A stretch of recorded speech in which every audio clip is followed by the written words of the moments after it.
Just a quick introduction of myself. My name is Kendra Jones. I am Vice President of Legal Affairs and General Counsel for EPS in America. I'm also an LMU alumni from both the law program and MBA program. And I'm excited to be here today. Looking forward to your presentation. I'm going to just go over some quick introductory remarks that I've been asked to share with you. You have been called back by the company that you gave your full presentation to for a second visit. They have asked you to speak only about the ethical aspects of the problem and to explain why your solution successfully handles any ethical issues. You will have 10 minutes. There will be no Q&A. You may not use slides or video. You probably don't want to have more than 2 or 3 members of your team do this. Good morning, we're JAMCA. We wanted to follow up today with more information about a recommendation we gave yesterday, specifically diving into the ethical implications more deeply. To begin, we wanted to recap some information relating to the industry. The fast fashion industry relies on unlivable wages, unreasonable hours, and unsafe working conditions. Through our research, we have found that only 15% of workers receive a living wage. In the industry, many children are forced into work. For clarity, according to the International Labor Organization, child labor is defined as anybody under 15 years old working in a non-hazardous environment, and anybody under 18 years old working in a hazardous environment. Many of these children are required to work more than 75-hour weeks on a regular basis. Our research suggests they are expected to work in conditions not fit for manufacturing purposes, more specifically in residential apartments. Producing clothes in residential buildings puts all employees at risk as the facilities are not up to code or even equipped to handle the amount of people inside them daily. While these children and adults aren't physically forced into working for you, their economic conditions don't provide them with a reasonable alternative. While we know you are not directly hiring these employees, Shein is not putting enough pressure on suppliers to improve working conditions. Additionally, there has been no rush to make adjustments because currently the legal environment does not have set legislation in place to enforce anything. Indeed.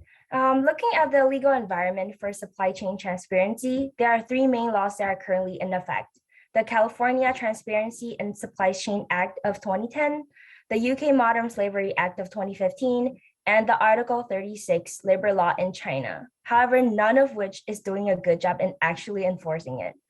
Also, following the 3 laws, in 2018, US Congress actually considered passing a supply chain transparency legislation.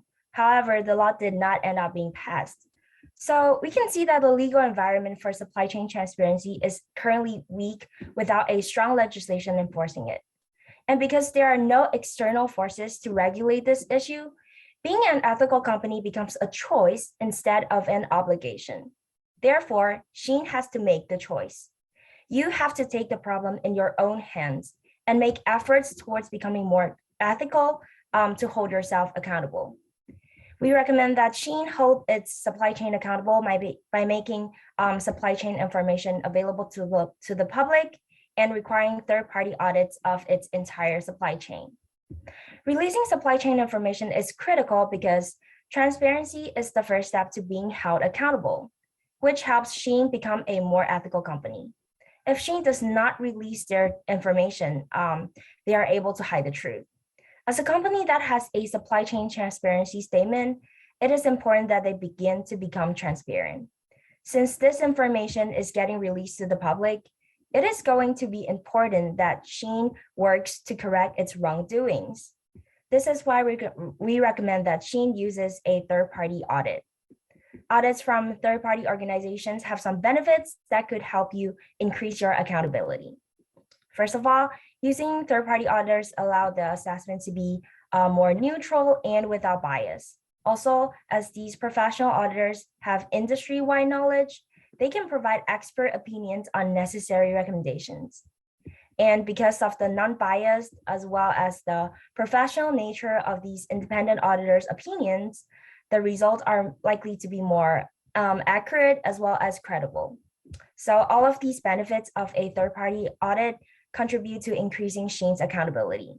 With a neutral and accurate assessment, as well as opinions from professionals, Shein is able to hold itself accountable and become more ethical. The last step to a recommendation is to renegotiate the contracts you have with current suppliers to address these concerns. Within your code of conduct, you reserve the right to negotiate contracts if there is a change in circumstances surrounding your business operations. Renegotiating with your suppliers to rectify any issues that arise from the audit of your supply chain is your ethical and moral duty. The lives of thousands of people rely on the way your company is run.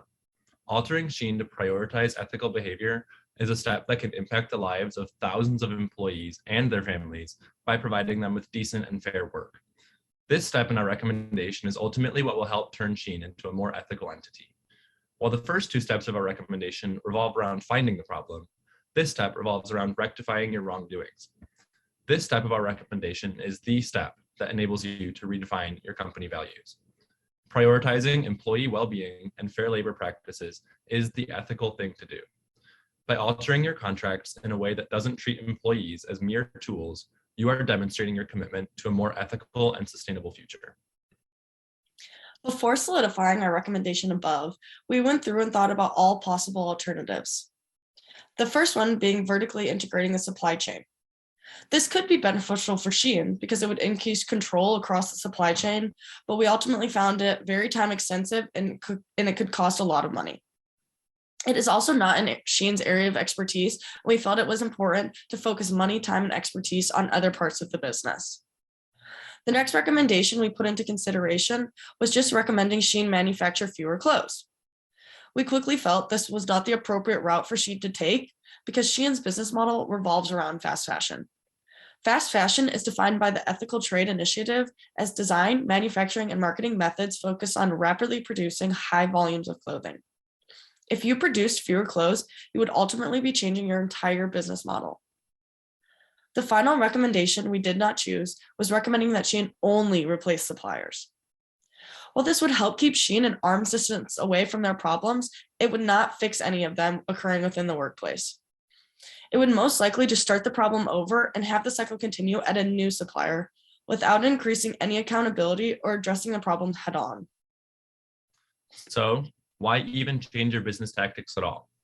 As we know, as recently as this week, you received a $100 billion valuation and your sales have only continued to grow with time.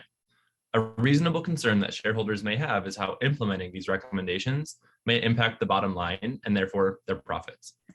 Continuing on your current trajectory, the cash flow for shareholders will continue to be high, but it's important to consider all stakeholders in these situations.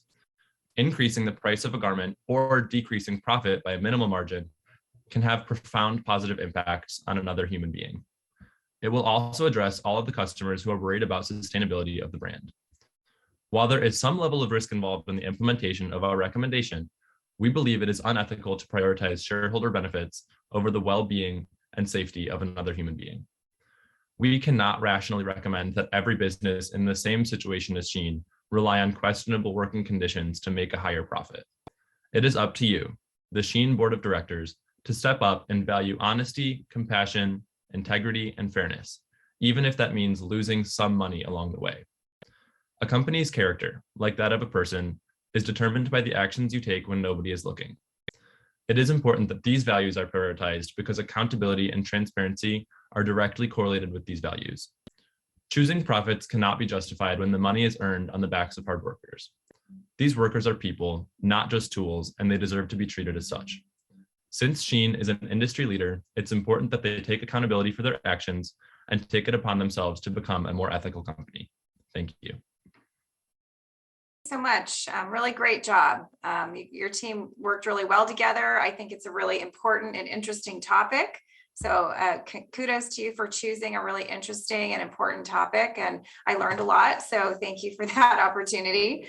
Overall, I thought your presentation was really good. I think you really followed the instructions. You really nailed what we were looking for in terms of the ethical dilemma, and just overall did a really good job. I think one of the things you did that I thought was really bold, but I liked it, was really challenging the board to think about this purely, from an ethical standpoint and not just from an economical standpoint. Because I think that the temptation is always to say, here's an ethical way of solving the problem that is also economically feasible and it's going to save you money. And I think what you did was really honest in that you recognize this may not be the most economic solution, but it's really what you need to do to move forward. And I think that was bold, but I liked it. I think it really you took a little bit of a risk there because you don't know how a board's going to react to that. But I do think it's a great way to think about pushing boards in the future to not just be so focused on the bottom line. So I think that was interesting, and it was an interesting approach, and I liked it. I also like that you talked about why you didn't choose certain paths. So you kind of gave a couple of examples of here's some things that we thought about doing and here's why we didn't do them. I like that because I think it helped round it out the picture and put more emphasis on your solution. And so I thought that was also a really good addition to your presentation. I think overall, just some constructive feedback is to really be careful not to just read your responses. I think that takes away a little bit from your persuasiveness when you can tell as the audience that you're reading a script. And I think that in some ways, Zoom makes it easier for you to read that script because you're able to put it up on the screen and read it with still kind of looking like you're staring at the audience. But when you're in a room full of people and you saw me because I was reading my script that I was supposed to give you at the beginning, if you look down at a piece of paper, it really takes away from your ability to engage with the audience. So just kind of keep that in mind in the future, especially when you don't have a super long presentation. If you can kind of give yourself bullet points, you guys really know this topic. I can tell that you didn't have to read. I can tell that you know it and understand it. And if I were to ask you substantive questions, I think your responses would be natural, and I think they would be complete and really compelling. So I know it's tempting to want to read because it makes you feel comfortable that you're going to get everything out exactly the way you wanted to say it in the time limits that you have. But in terms of persuasiveness, I think that just you can tell when you're reading. So, but overall, you guys did a fantastic job. Great topic, really great cohesiveness as a team, and really kudos to you for doing that.